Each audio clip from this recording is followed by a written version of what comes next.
प्रत्येकालाच संधी आहे. भंडारा गोंदिया विधान परिषद निवडणुकीचा अर्ज भरण्याच्या आदल्या दिवशी आमच्या उमेदवारावर दबाव टाकण्यासाठी सत्ताधाऱ्यांनी पोलिसांचा वापर केला. उमेदवाराच्या घराबाहेर 150 पोलिसांचा बंदोबस्त लावण्यात आला होता.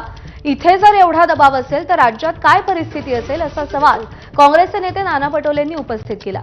भाजपला सत्तेपासून दूर ठेवण्यासाठी सगळ्यांनी काँग्रेसच्या नेतृत्वात एकत्र यावं आणि शरद पवारांनी पुढाकार घ्यावा.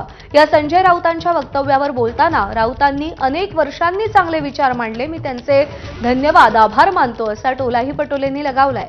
नाना पटोलेंशी बातचीत केली आहे प्रशांत देसाई यांनी.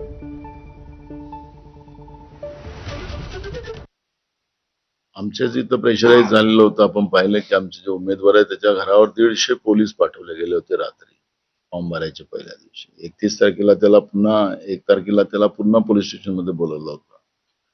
हा दबाव आमच्या इथं आम्ही पाहिला, पोलिसांचा दबाव कसा येतो आम्ही पाहिला. आता बाकी जिल्ह्यात काय झालं ते जेव्हा आमचं प्रदेशची याच्यावरची मीटिंग होईल त्यावेळेस याच्यातला सगळा सविस्तर सार आमच्या समोर येईल आणि त्यावेळेस याच्यावरची प्रतिक्रिया आपल्याला देता येईल. संजय राऊतांनी चांगली भूमिका मांडली खूप वर्षानंतर, त्याबद्दल त्यांचा मी धन्यवादच करतो. कारण की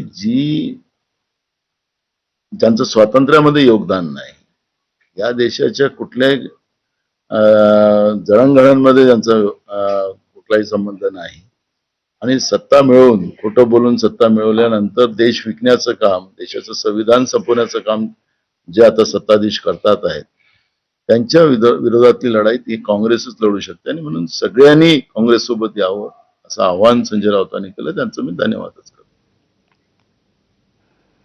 खासदार संजय राऊत यांनी मुख्यमंत्री एकनाथ शिंदे यांच्या नेतृत्वाखालील पुढची बातमी आपण पाहूयात. खासदार संजय राऊत यांनी मुख्यमंत्री एकनाथ शिंदे यांच्या नेतृत्वाखालील शिवसेना